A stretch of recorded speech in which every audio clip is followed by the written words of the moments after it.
And a great pleasure to welcome in Rolf from his beloved Maui.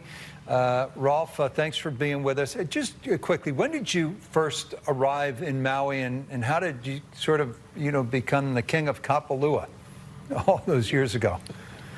Oh, I don't know. I arrived here, Rich, back in 1976, and I think getting to meet Arnold Palmer when he was designing the second golf course here and becoming his partner for about 10 years, every time he came here and played, that probably didn't hurt. And, I hit one shot down at the Bay Course in a tournament one year and got myself on TV. And the next thing I know, I was working on TV. And if you can imagine this, I'm getting ready to start this week my 37th year. That is pretty amazing run, and I just pinch myself every day and say, how did this happen to me? One of the great and distinctive voices in our game.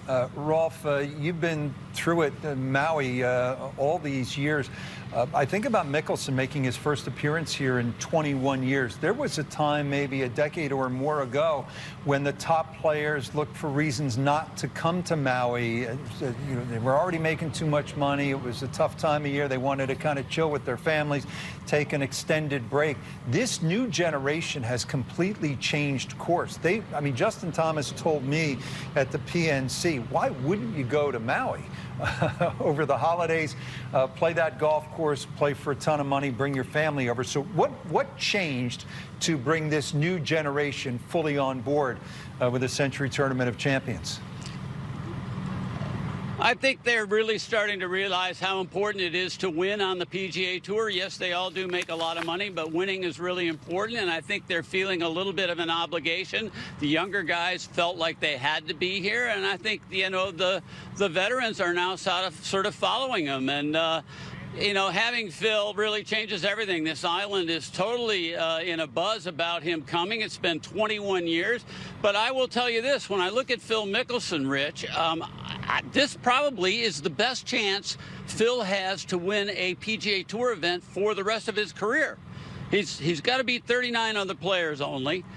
He is going to get a tremendous break with the weather. As you can see behind me, the wind is not blowing at all, and it's going to be sort of a fickle week. Really light winds coming from different directions. So I think the players that are used to the trade winds that fairly consistently blow here are not going to see him. So a guy like Mickelson that hasn't been here in a while won't be that far behind in terms of catching up. The fairways are wide open. He can drive it all over Maui and still be in play. And it takes a lot of creativity and imagination. So I don't think Phil is just showing up. I think he is coming to win. Mark, the average winning score at Kapalua for the last 11 years has been 22 under par. Do you expect something similar this week? And do you think the ban on green reading books that now comes into effect with this week, will that make any difference, since this is one of the most kind of heavily contoured courses on the tour? Yeah, that'll be an interesting point, Eamon.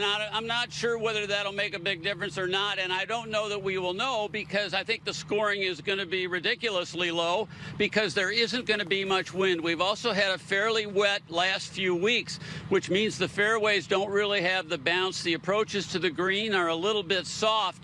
Ernie Els shot 30 under par in conditions like this a long time ago, but it reminds me a little bit of a couple of years that we had back early in this century, and I think the scores will be really, really low this week. Mark, you mentioned we haven't seen Phil in Kapalua in 21 years. Let's talk about the other missing man in golf right now. What does your instinct tell you when you'll see Tiger back on tour?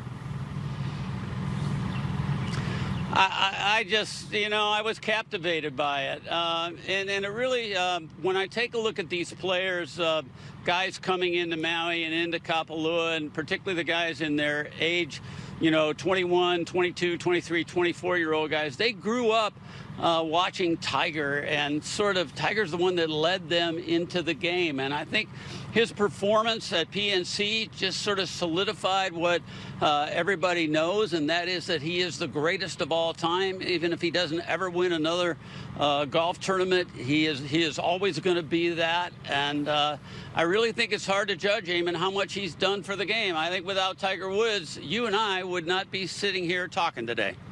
Agree with that, Rolf. Lastly, Jordan Spieth, the winner here at Kapalua a few years ago. How do you think Jordan fares in 2022, Rolf? I think he's going to have a great year. I expect him in the top 10. He does particularly well out here. We know, we've seen it in the past. Every time he tees off on the Plantation course, he makes 6 birdies, it seems like, as a minimum. So I think it is going to be a good year for Jordan. But, you know, when you take a look at the players and take a look at kind of how many guys could end up being the #1 player in the world, let's say, by the end of the year, it is going to be a tough year to really break through. Everybody always asks, who's going to have a breakout season this year? To me, a breakout season for any player now in this PGA Tour day and age is probably 3 or 4 tournaments. I don't see anybody winning 6 or 7. But I think Jordan Spieth, I expect him to have a top 10 year. Rolf, thank you. As always, we look forward to hearing your commentary, as always, from Maui and the next 2 weeks as well. And our old colleague, Justin Ray, sending this out. TV voice that truly signals a new year is here. That is Mark Rolfing.